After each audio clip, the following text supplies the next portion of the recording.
I'm Rabbi Wittstein of Temple Israel here in London, Ontario. And this is the Jewish New Year, Rosh Hashanah, literally the head of the year. We here at Temple Israel spent the eve of the holiday and the morning of the holiday itself in prayer in the synagogue.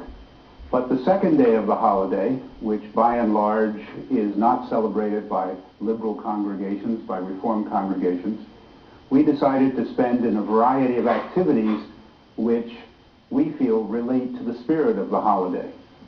And so early this morning, many of our congregants made their way out to Appleland country.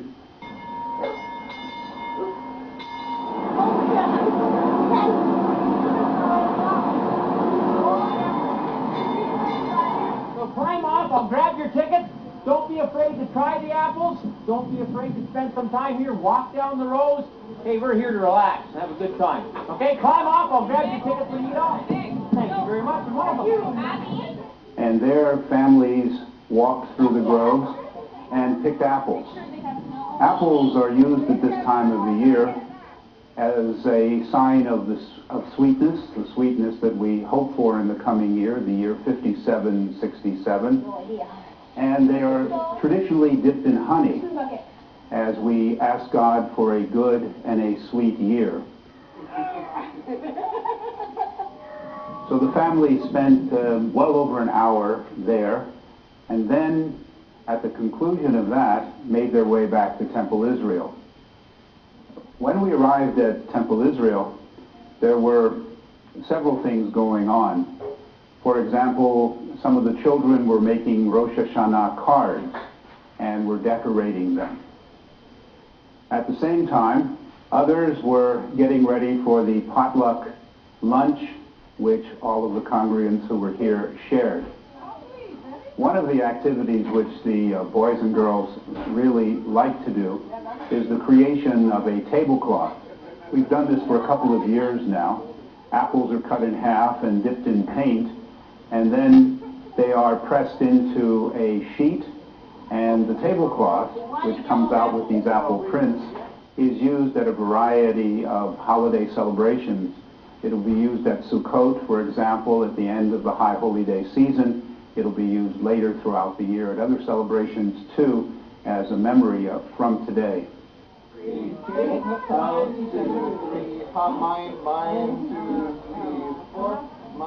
Some of our congregants went outside and, led by a song leader and dance leader, we engaged in some Israeli dancing. I think that some of us are better than others, but I know that everyone there enjoyed the activity a great deal.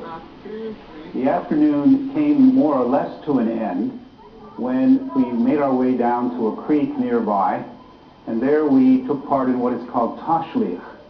This is our opportunity to get rid of some things we don't like, sins perhaps that we committed last year, sins that we committed last week, sins that we committed last hour, or in the last moment or two.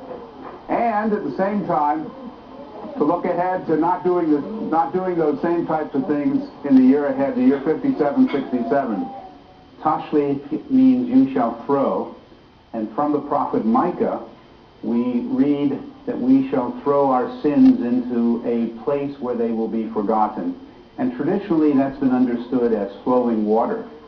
So we made our way to a creek, and there we took breadcrumbs and other bread materials, and thinking about the sins that we had committed over the last year. And think about what you're trying to throw away. Maybe you're trying to throw away the times that you were upset, maybe the times you felt anger, and with that, our sins were carried off, and we were able to emerge cleansed and clean and ready to begin the year in a fresh way. Baruch atah Adonai Eloheinu melech haolam v'mechiyanu v'kimanu v'higianu b'zman hazeh.